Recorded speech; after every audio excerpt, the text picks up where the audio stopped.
how to add voiceover in Canva per slide.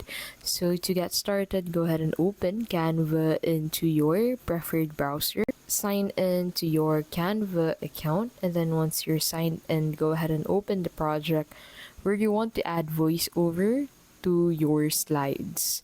And then once you're in here, go ahead and select the slide where you want to add a voiceover to, and then click on this upload button, which you'll find at the tool section at the left side of your screen, and then click on this record yourself button to start recording a voiceover, and then select record voiceover from here, and then this will pop on your screen. So you need to basically click on this record button to start recording your voiceover for this specific slide.